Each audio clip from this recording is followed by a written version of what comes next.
Greetings and salutations, ladies and gentlemen, and welcome once again to the Storyteller's Corner.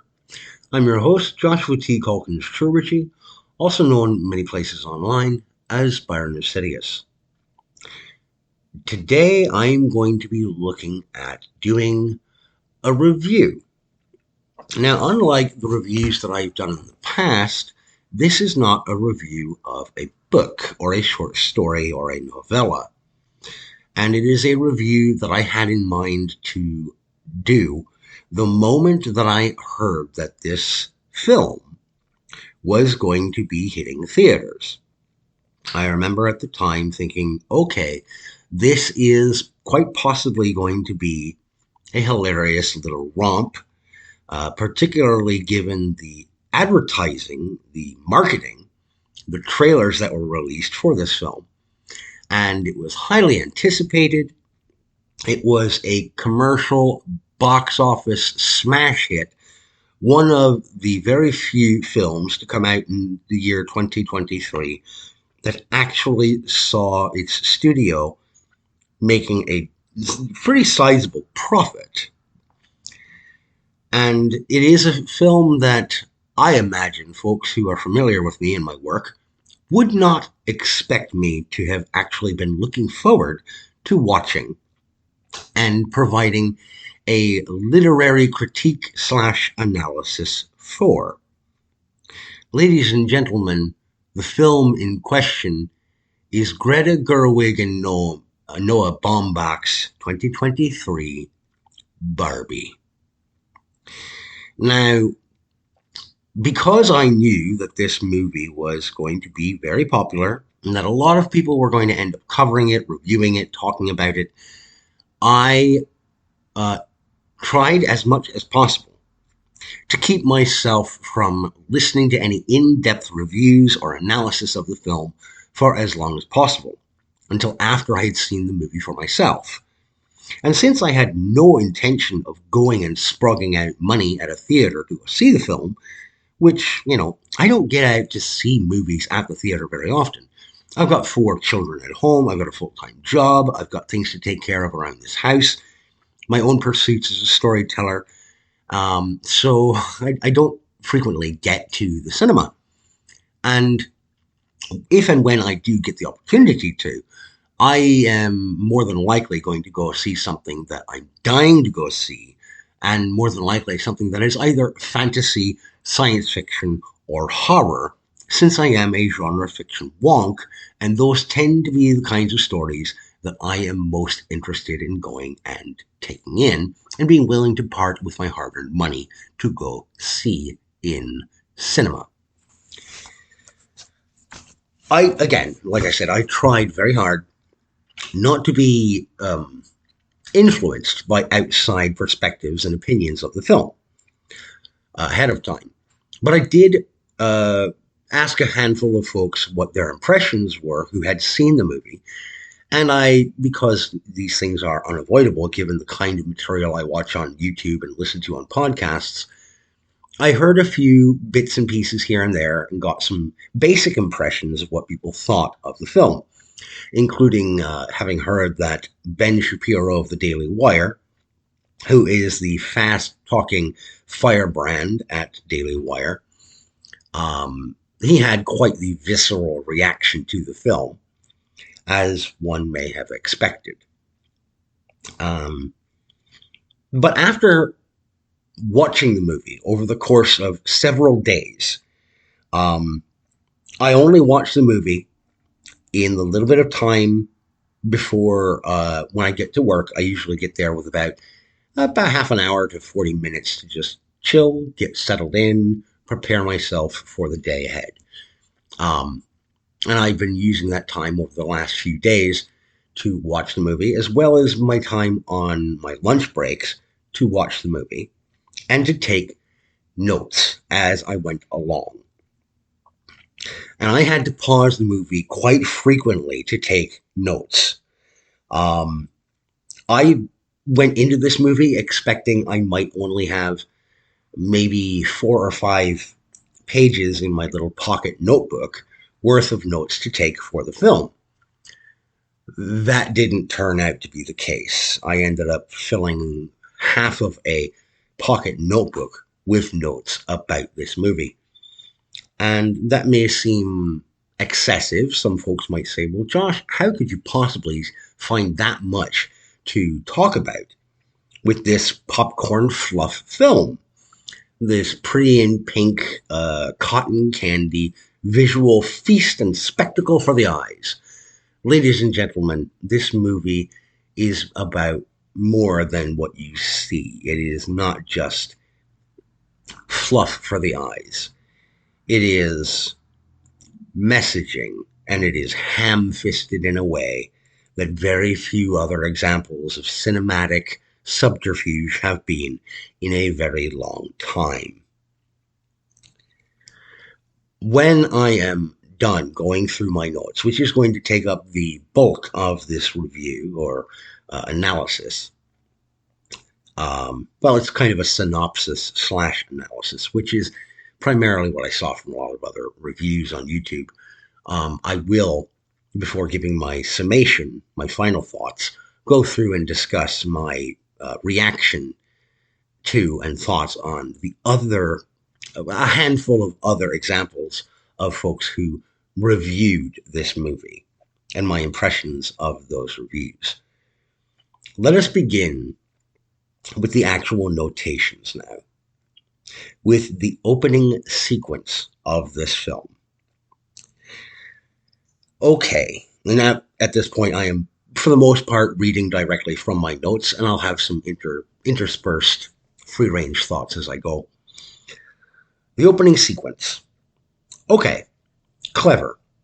The 2001 A Space Odyssey reference with the little girls and the monolith that is Barbie.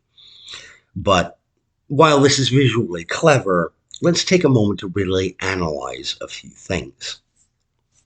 Sometimes storytellers convey messages unintentionally, though more often than not, if they are attempting to imbue their piece of art with any kind of messaging, it is a conscious effort.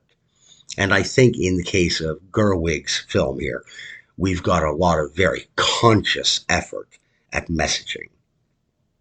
But sometimes audiences read into things that simply aren't there. That is one of the problems of interpretation.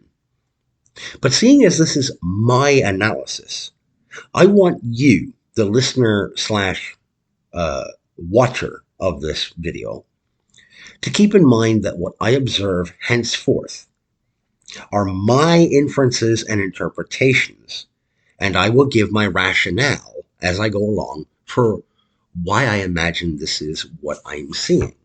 At least I will make the attempt to explain my rationale. The Zarathustra Girls. Audiences will note that as the narrator, Helen Mirren, who does an apt job in her role as faceless narrator, describes early dolls and how little girls could only play mother to baby dolls.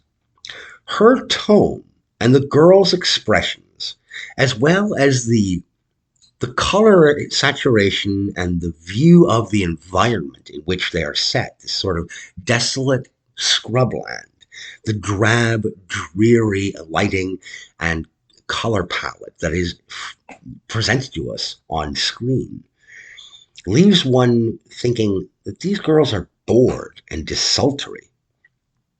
This is a quick and dirty framing lens to enforce the notion of, oh, motherhood, how drab and uninteresting. And then, of course, in drops the monolith in the form of the zebra swimsuit wearing Margot Robbie. Let's pause here because the symbolism should not be dismissed out of hand. Anyone familiar with the scene that this is lampooning knows very well that in the 2001 A Space Odyssey's narrative, the monolith is what opened the primitive ape's potential to evolve, to become something more. At least that is that scene's implication, as attested to by film analysts and the original filmmaker's own words when interviewed about the meaning and messaging behind that scene. Here, in Barbie, Gerwig seems to be not so subtly implying that Barbie's brand of feminism did the same thing for little girls. But let's take a moment to reflect upon the bright, almost predatory smile that Barbie flashes these girls, because it's almost unnerving and puts me, at least, in mind of a predator like a wolf, or more appropriately, a shark, given that she is wearing a swimsuit after all.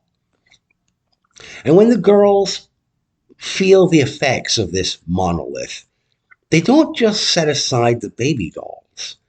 No, they turn feral, smashing the baby dolls. Not in a "this isn't for me" kind of walking away. No, but rather in a bestial, anti-natalist, anti-motherhood spate of snarling violence. Is that what feminine/feminist liberation means to Greta Gerwig? To combatively kick and smash at the notion of motherhood and children? Is that what Gerwig and her vision of the Barbie revolution were all about? We're not even to the title shot here, folks. And let's bear in mind that this anti-motherhood message kind of is contrary to the idea that Mattel would want to have a future audience, future little girls, to sell their products to. Next up. So narrator Helen Mirren does a good enough job kind of proselytizing for the Barbie brand for the next couple of minutes, finally dovetailing to show us that there's two distinct worlds that are going to be presented to us in this film, Barbie Land and the real world, and that there is a clear divide between them. As we are treated to a sing-along of Margot Robbie's Barbie getting ready for the day, I will confess to having been charmed by the obvious nods to hers being a literal world of dolls and plastic, from the unbending feet to no actual running water. The set design and the color design, the principal photography of this film are absolutely expertly done. The visual appeal of this movie cannot be taken away from the studio that put it together. Visually speaking, it is fantastic. It's delectable. But that sweet saccharine sugar coating belies the poisonous nastiness that underlies the remainder of the film. Speaking of water, holy symbolism, Batman! As Barbie descends from getting dressed for the day at the beginning of this film, she quite literally walks on water to join the rest of her fellow Barbies. Now, I know what a lot of people are going to say. Well, it's Barbie Land. It's plastic. It's fake. Of course, she's not going to be actually able to interact with the water. She's going to walk on it. But I cannot help but imagine that this was yet further subtle messaging on Gerwig's part to say, look at Barbie, the embodiment of the feminine. And the feminine is perfection. It is messianic and will walk on water. Perhaps I'm reading too much into it, but that was my initial takeaway because I was watching this film analytically as a literary critic. The next note I have here was a voiceover bit from Helen Mirren once again. Quote, let's not show Midge, actually. She was discontinued by Mattel because a pregnant doll is just too weird. So is Mattel being thrown under the bus with this second anti-motherhood shot across the bow? Or was this Greta Gerwig once again setting out to denigrate the notion of people coming from, mothers who buy the damn toys for their kids, without whom you would not have an intellectual property to abuse and make your film, Miss Gerwig? The next note I have down was a line that a lot of people quoted, and that seems to stand out early on. Quote, Ken only has a good day if Barbie looks at him. This is a very early indicator for the character as he would be portrayed of Ken. And we'll get to more about that a little later. I have some curious inquiries to pose with regards to Ken.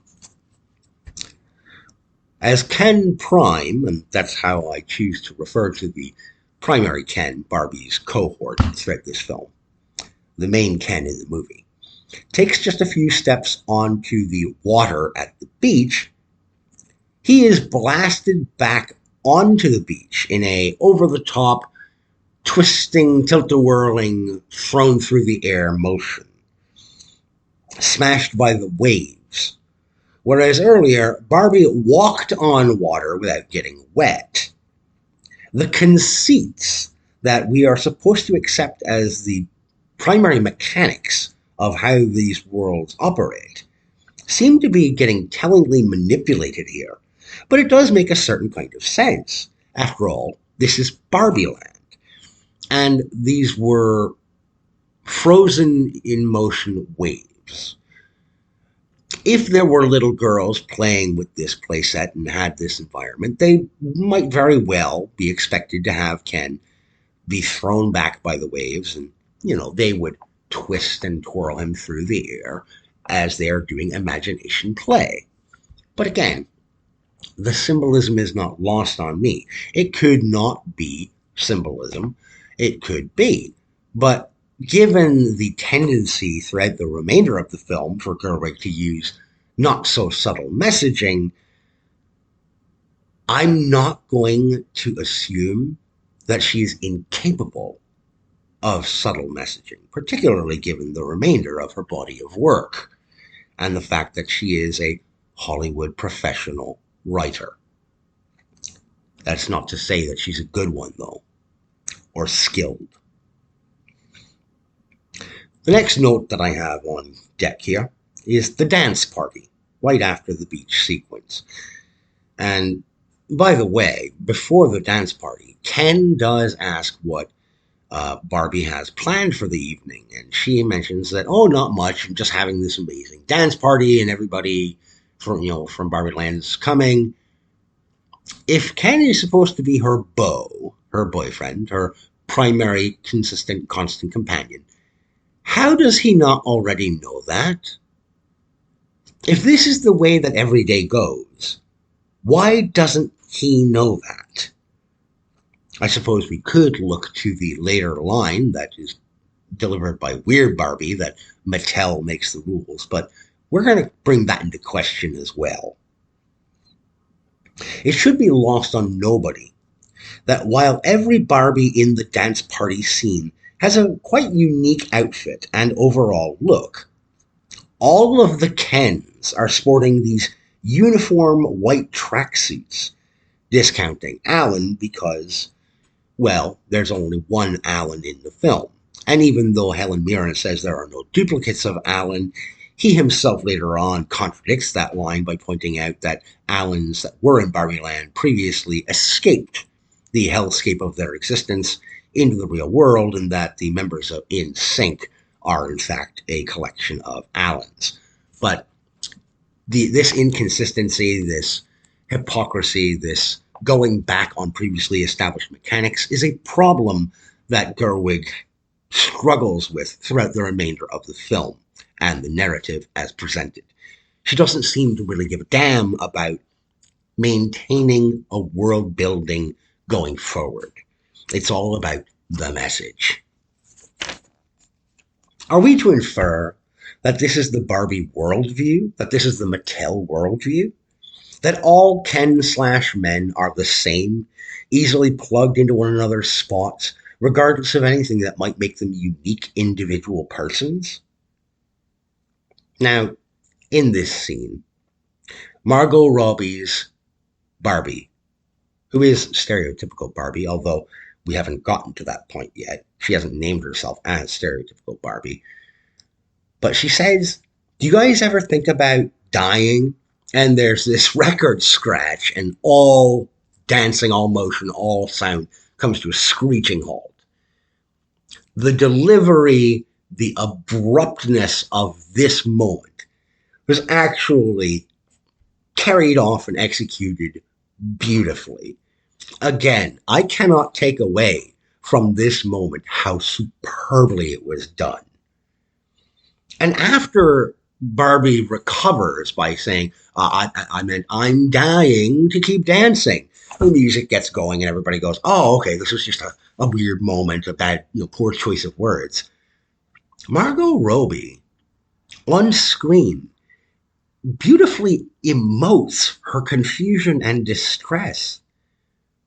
Again, I cannot take away from Miss Roby's performance in this moment. It was expertly done. As much as I'm going to continue tearing this movie apart, there are moments that are superbly carried off. I don't want anyone to continue on with listening to this thinking I'm going to do nothing but bash the film, because there are a couple of moments that do shine through. I'm trying to be as fair as I can, despite the fact that I am being very, very particular. It's one great moment in a film that overall is just trash. The following day after the dance party, the perfection is starting to slip away, as we see by Barbie dropping out of the sky as if she were dropped by her handler or whatever child is playing with her. This section, for the next few minutes, actually seems really well done.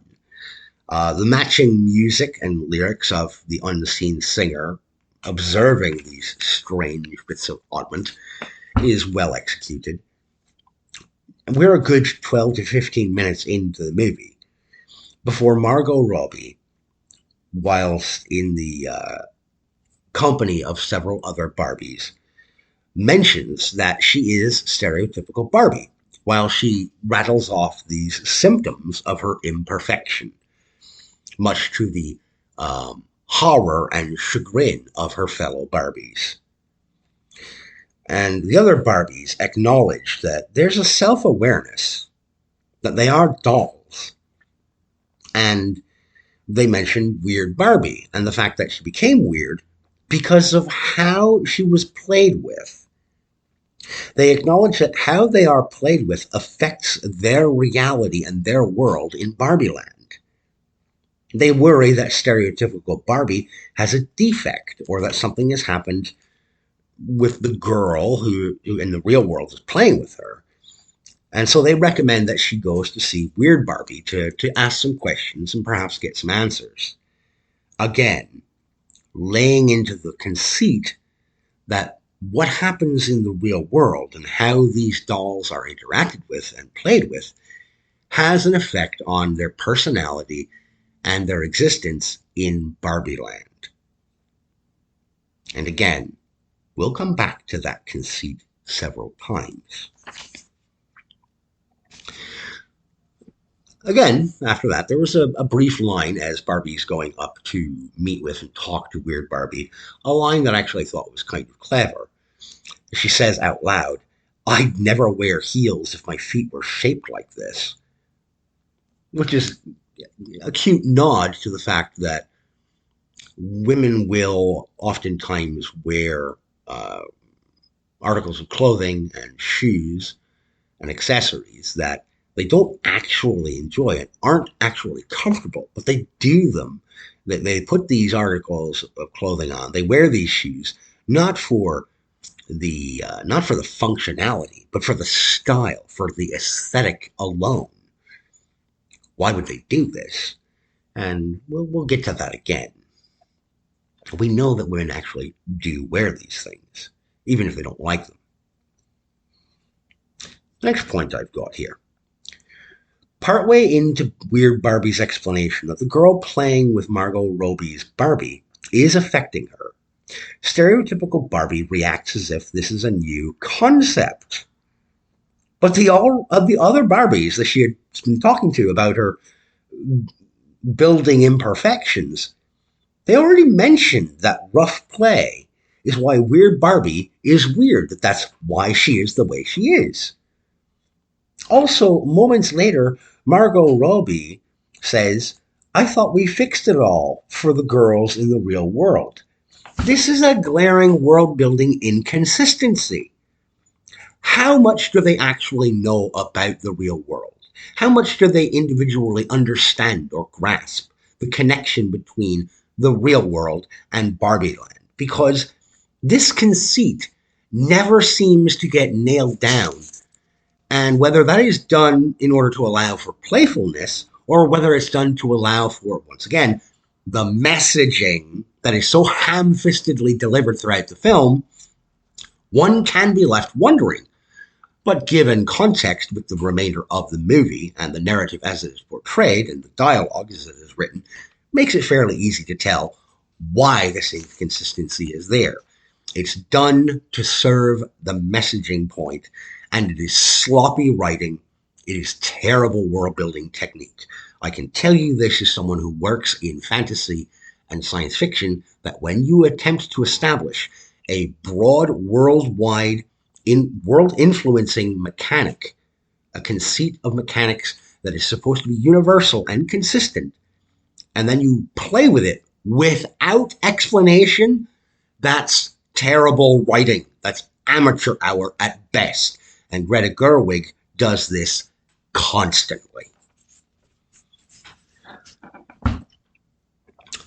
And we come to that again, that confusion with Weird Barbie when she says, quote, "Don't blame me, blame Mattel. They make the rules." Except, do they? This comes into serious question for me as a member of the audience throughout. After all, if Mattel makes the rules, then that would imply that stereotypical Barbie and her worldview and everything that she understands as how things are supposed to function in Barbie Land is a result of Mattel laying those things down as the foundation for how things operate in Barbie Land. But is that what sets up the mechanics and the perspectives for Ken and the Kens of the world? Who's playing with Ken?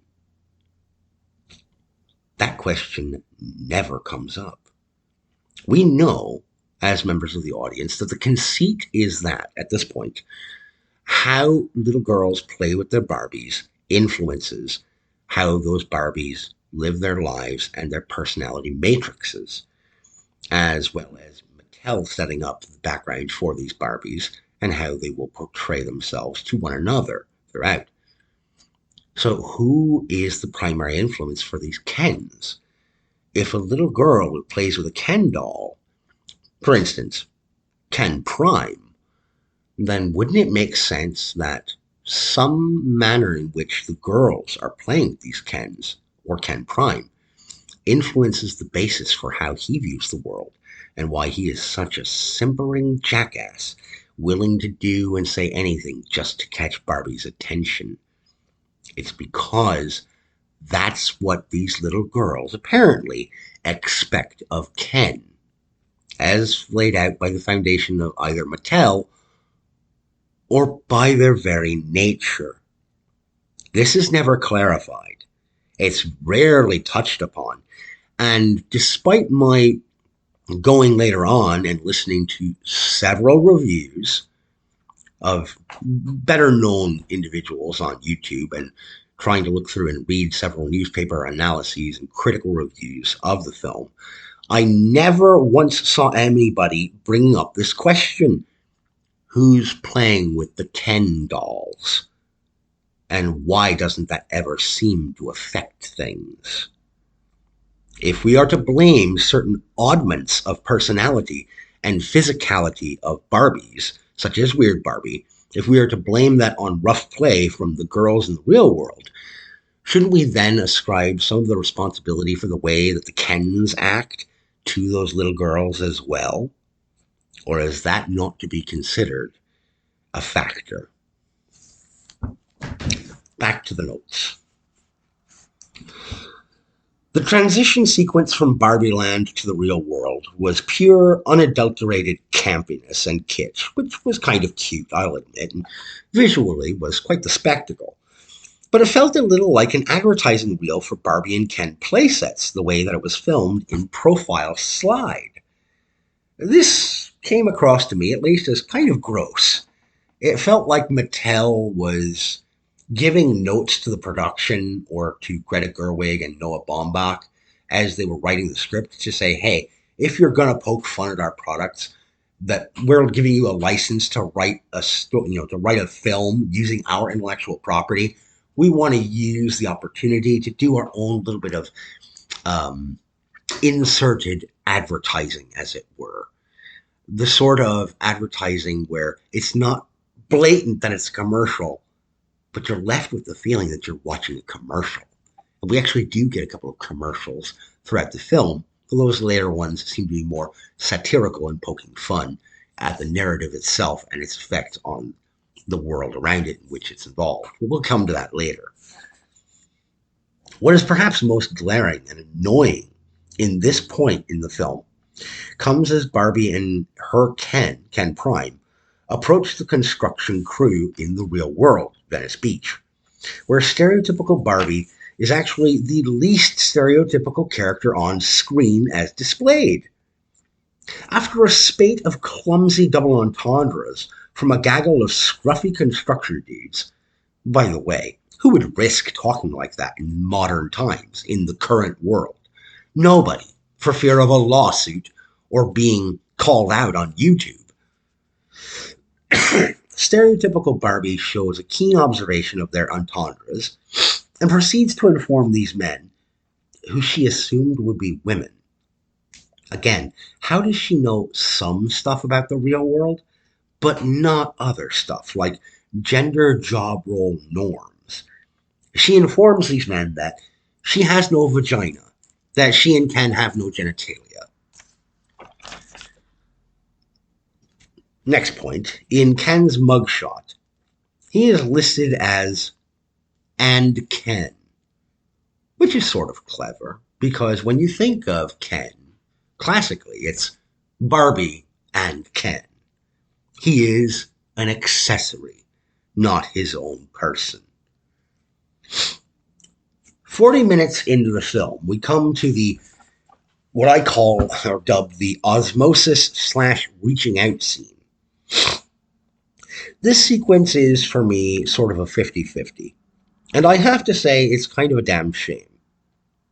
While stereotypical Barbie uses her ethereal connection to reach out to, quote, her girl, then she absorbs the quiet beauty of the world around her, observing the environment and the other people in the park that she's sitting in. Her Ken somehow absorbs environmental bro energy and messaging from billboards, commercials, other things that he sees in this Century City building. It's a shame, really, because the cinematography, lighting, and sound design of Margot Robbie's portion of this sequence, along with her reaction to it, are quite marvelously executed, and her performance of it, while subtle, is quite beautifully done.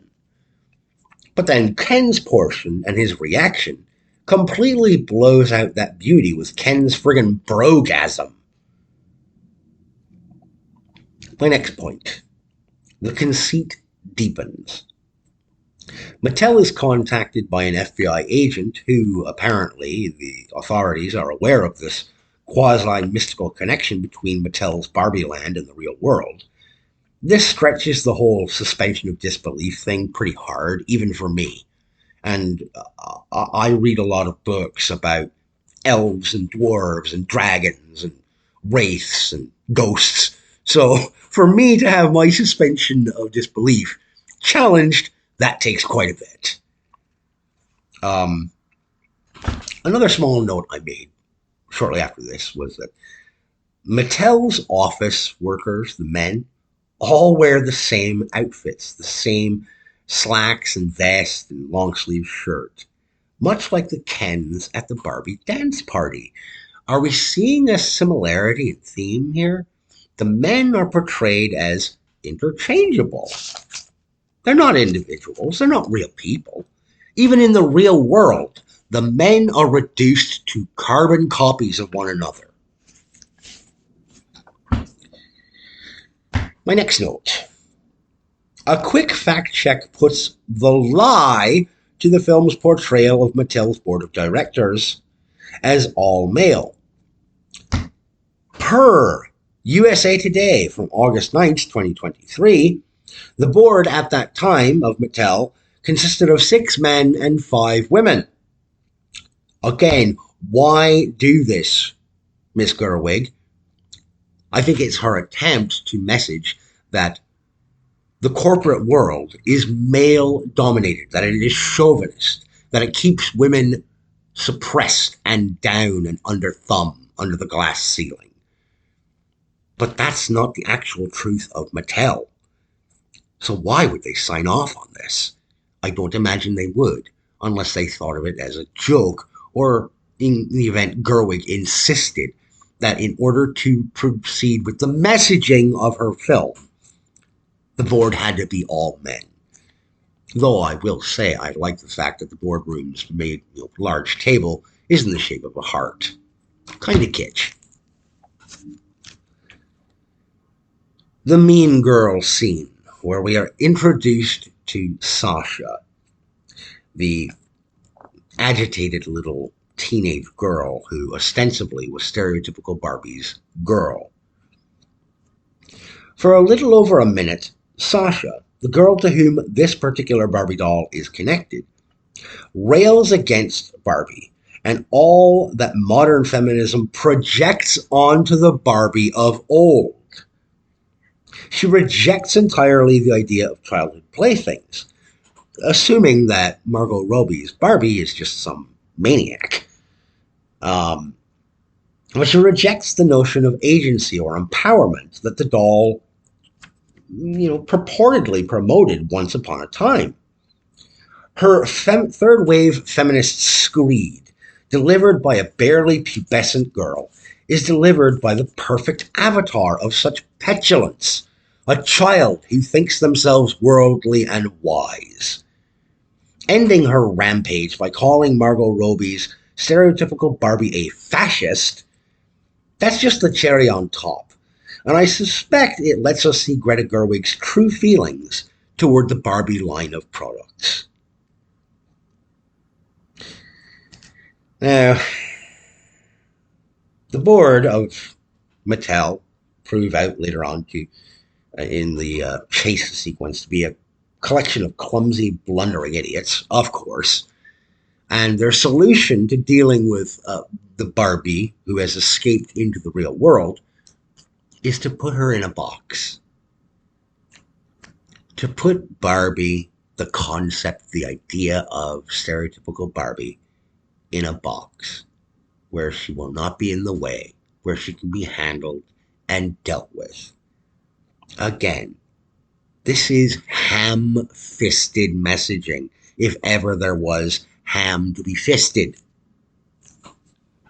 Now, in the escape sequence, I ended up pausing the film when we met Rhea Perlman, Ruth, as she calls herself, and I did a little digging on Google. I Googled, who is Ruth to Barbie? And it came up with the answer that she was the inventor of the Barbie doll. And so there was a little Easter egg for me that I paused to look up midway through the film. I had the advantage, by the way, over several other folks who reviewed this movie months ago, in that I did not go and see it in theaters. I had the opportunity to pause the movie and consider my thoughts, to consider my analysis.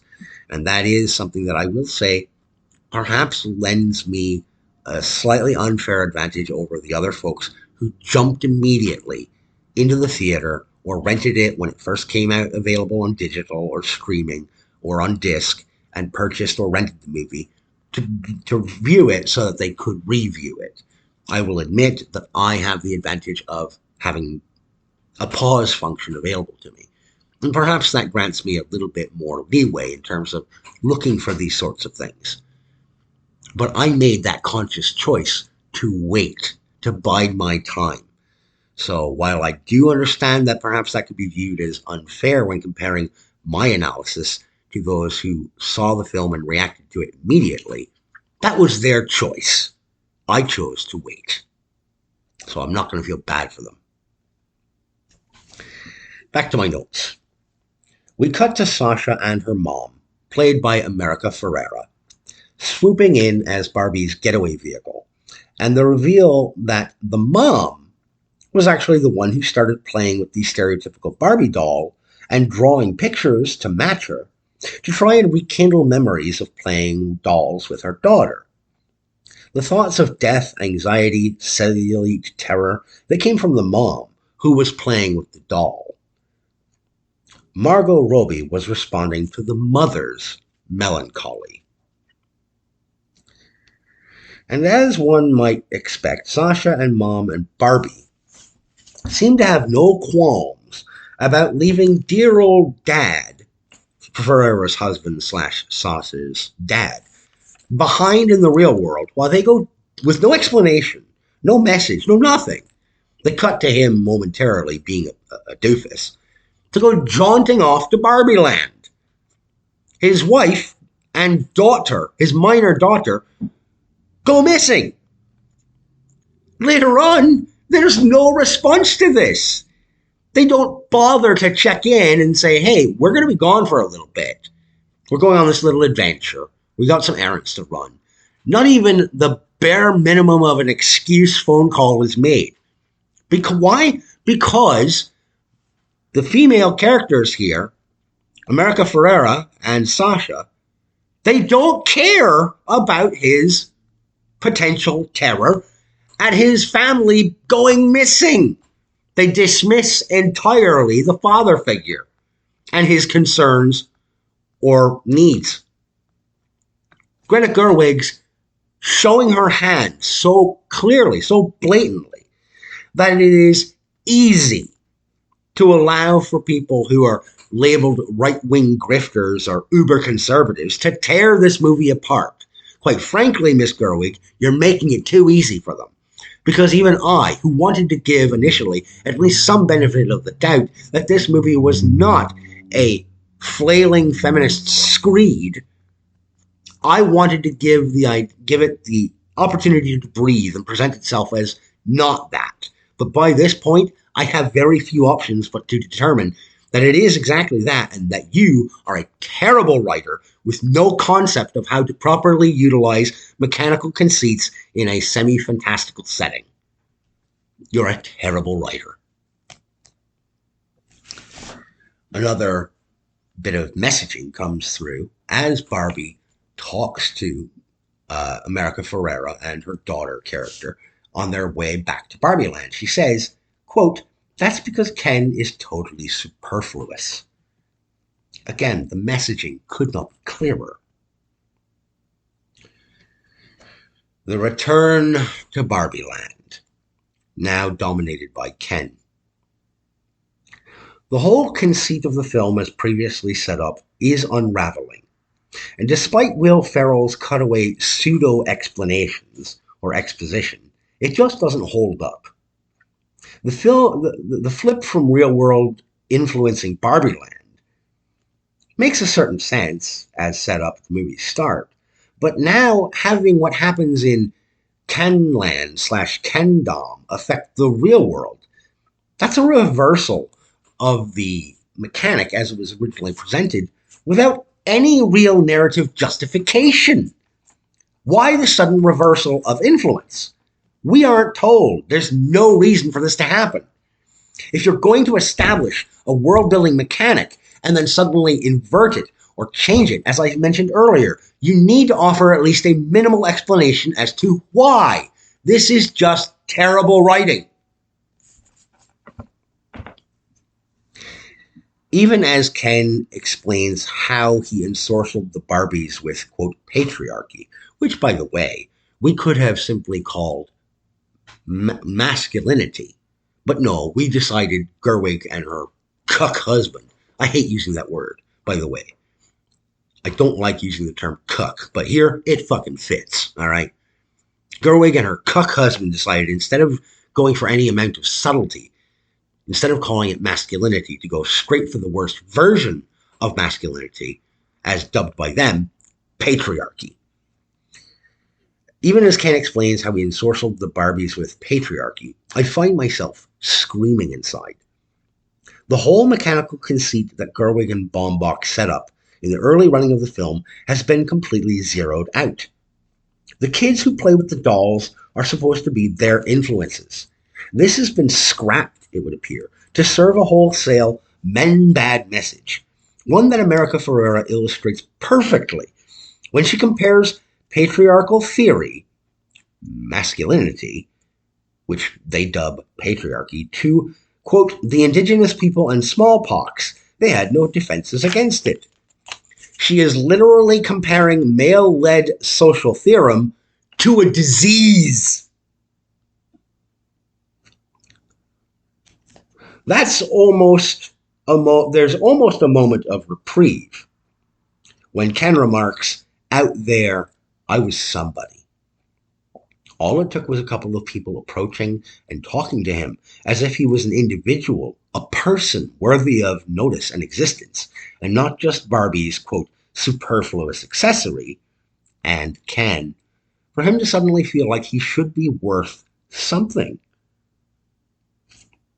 As Ken dismisses Margot Robbie's Barbie, he says, this is Ken's Mojo Doja Casa house, not Barbie's. Doesn't feel good, does it? This is a callback to earlier, when Barbie had clarified that she had no idea where Ken went to when he's not with her. She neither knew nor cared. The Kens are never shown or depicted as having any kind of home. Are they just wandering vagabonds when day turns into night? Are they homeless? By the way, my next note is about the Depression Barbie commercial, which felt excessive. I appreciate they're trying to illustrate the weird Barbie Land real-world connection even further, but this sequence was jarring. Next, we have a quite rushed Deus Ex character turn for Sasha and her mom as they are attempting to flee Barbie Land with Alan. Given what little time that we've had with these two characters, I can almost see the mother deciding to turn back and try to help Barbie Land, but not Sasha, not the daughter. This character motivation inversion is beyond unconvincing, outside of the restriction of, well, she's a tween-age girl and really can't do much to anything to fend for herself without her mom there. We move back to Weird Barbie's place, and a line that absolutely makes me cringe. To quote Margot Robbie's Barbie, you're either brainwashed or ugly and weird. This is just terrible. Oh, boy. All right. Next up.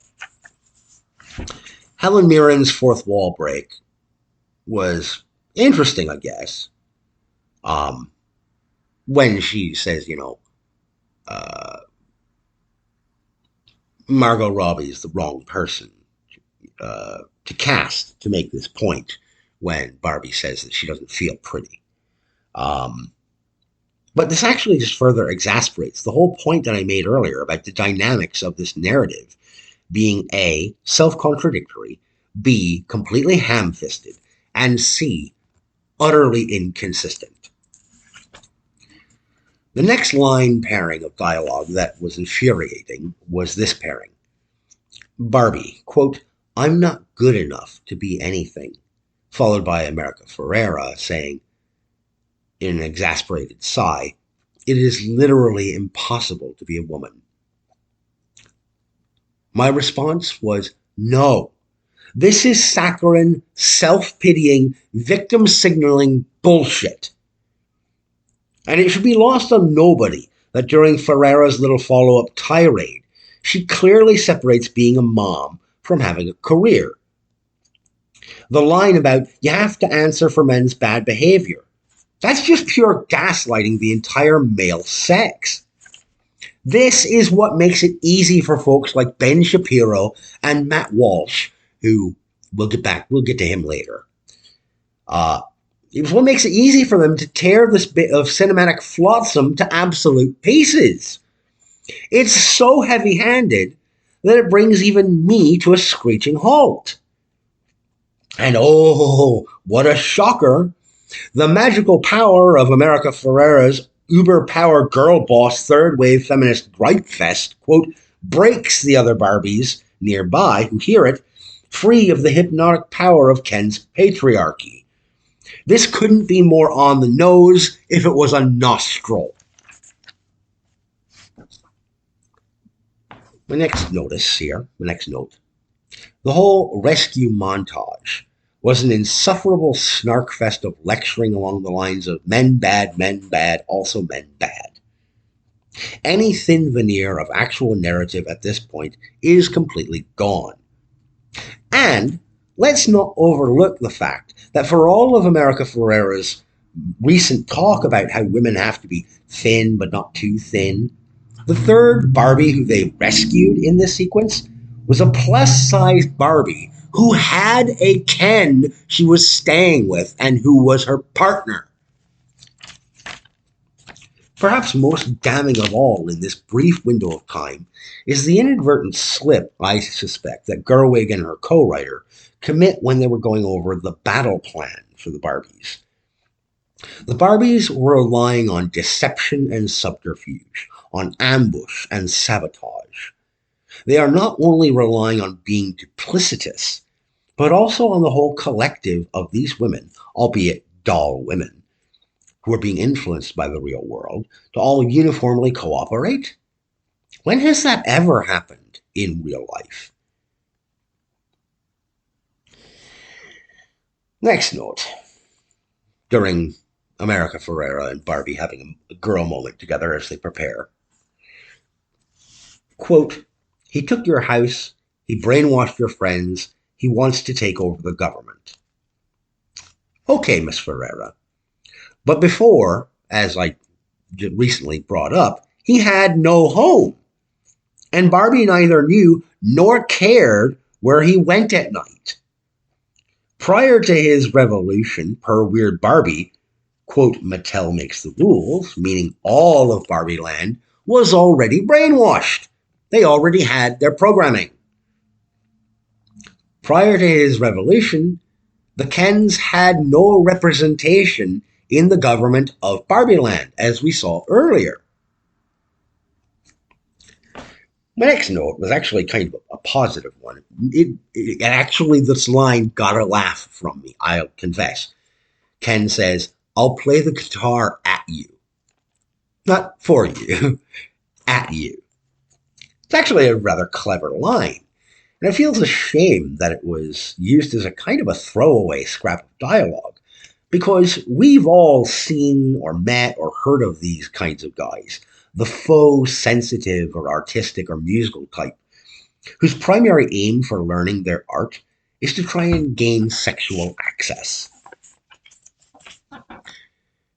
The next point is rather a big one, and I went out of my way to do, again, a pause and a little bit of reading and research to get this one right. Push by Matchbox 20. The choice of this particular song for use in the film was by no means accidental, and I've seen a ton of people claiming that its lyrics and meaning speak strongly to Ken's dive into, quote, toxic masculinity.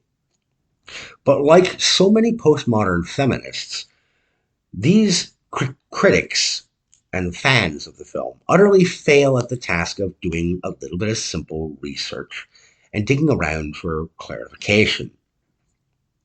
You see, singer-songwriter Rob Thomas clarified that the song was about emotional confrontation and abuse in the female against male direction. And he clarified this back when the song was first released on radio, because several feminist activist groups had petitioned numerous stations across the country to remove the song from the airwaves because of what they felt was a negative or violative and abusive messaging in the chorus of the song. Thomas further described how the story of the song was based on his own young adult relationship that had turned sour, and in which his then girlfriend was vengeful and vicious toward him. The creator of the song is the truest source for clarification, and I've discovered this on songfacts.com. the backstory for that song. Ken has been Barbie's tag-along forever, her doting servant, only ever vying for some recognition and attention. He even says earlier, I had respect out there, meaning the real world, just for being a person. Perhaps the cherry on the cake in the beach fire music sequence was Margot Robbie's voiceover as the beach fire guitar session starts to dovetail when she says clearly, quote, we'll play on their egos and their petty jealousies. In other words, they intend to use emotional manipulation, the exact point that Rob Thomas was trying to make with his song in the first place. My next note, the whole Ken song and dance battle, this thing was just, well, color and noise. Now, a couple of folks, including Shoe on Head, would say that, well, this is clearly pro-male messaging. I'm sorry, but I cannot ascribe that to Greta Gerwig. Given the ham-fisted nature of all the messaging prior to this, I doubt very much that she or her husband tried to write anything into this film that would be pro-male. This was just noise and fluff to show that men are easily distracted by their own egos and self-involvement. Sure, it makes a barely serviceable pass at speaking to Ken Prime's motivations, but in the long run, all it actually proves is that Kens, read men, are so full of themselves that they can all be bamboozled into overlooking what matters, including their own goals and self-interest. As the Kens return to the neighborhood and President Barbie proclaims that the Barbies put things back to rights, she adds, quote, and we seriously disinfected those houses.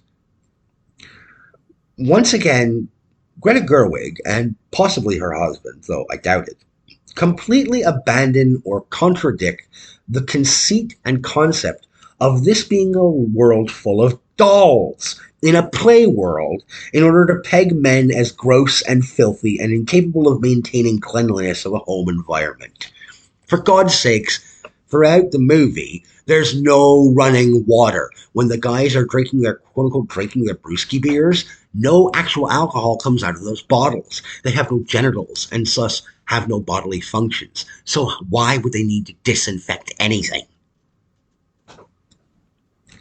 With 20 minutes left in the runtime of this movie, Margot Robbie's Barbie finally has a decent moment toward Ken. She says, quote, I'm sorry I took you for granted. Question.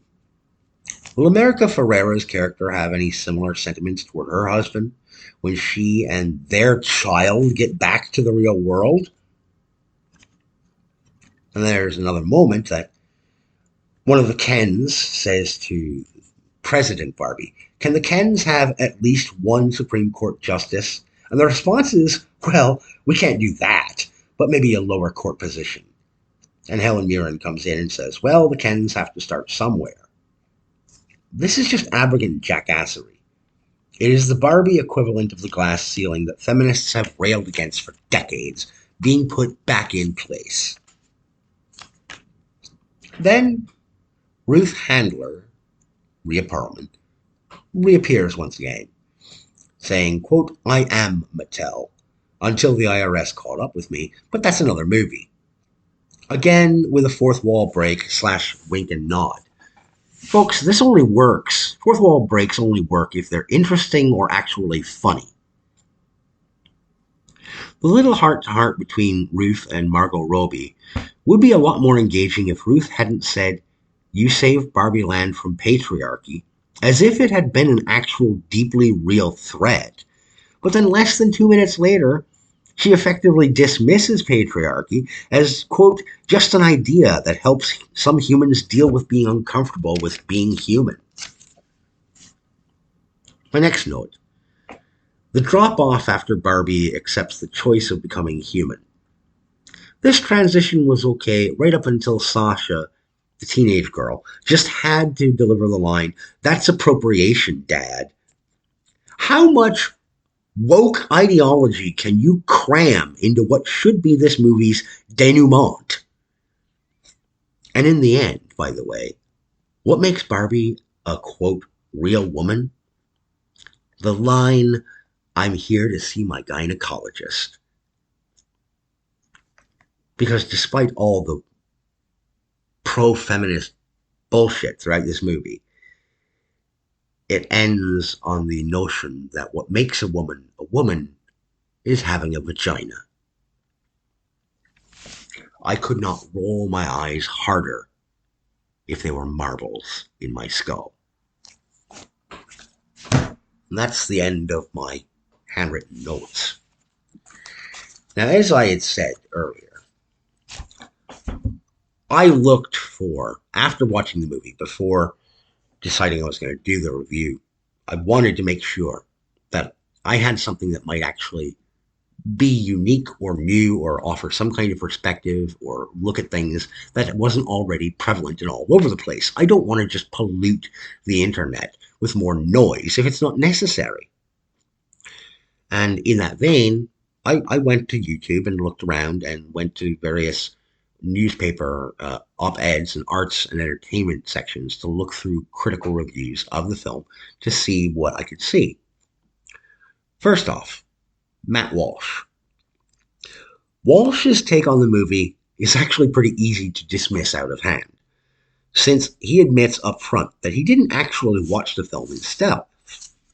Instead, he made inferences from the reactions of other people.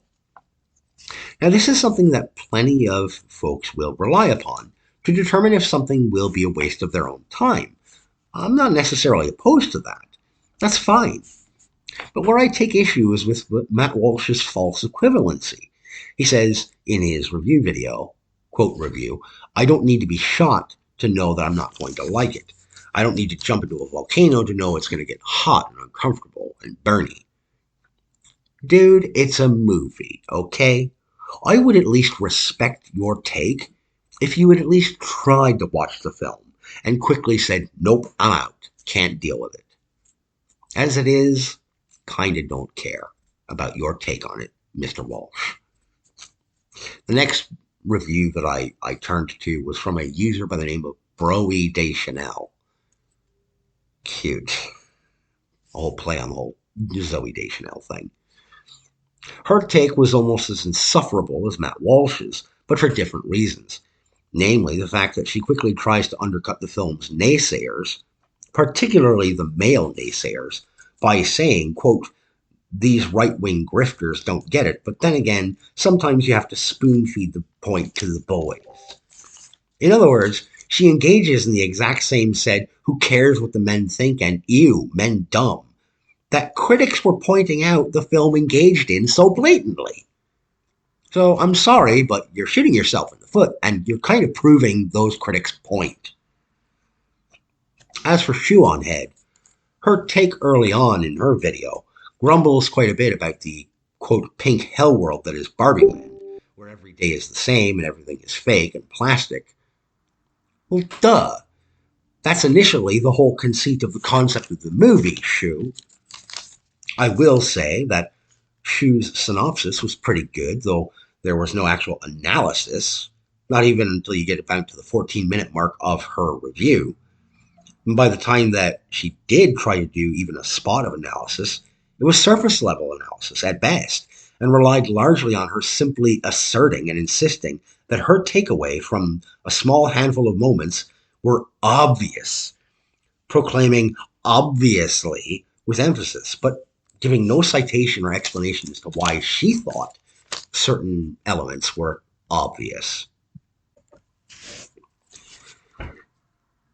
Shadiversity, specifically on his Night's Watch channel. As I might have expected, Shad's review video, done with his wife, laid out a far more pointed, analytical, detailed analysis of this film. But even he seemed, to me at least, to have missed several of the elements that I was highlighting about the mechanics, the world building, the conceits of how things are influenced throughout the film, throughout the narrative. He did do a great job of highlighting the most egregious bits of dialogue, which I touched upon myself. And now I feel like maybe it was a little redundant of me to have highlighted those bits, since he and his wife did it pretty well themselves. And then I'm reading a couple of critics' reviews online from newspapers.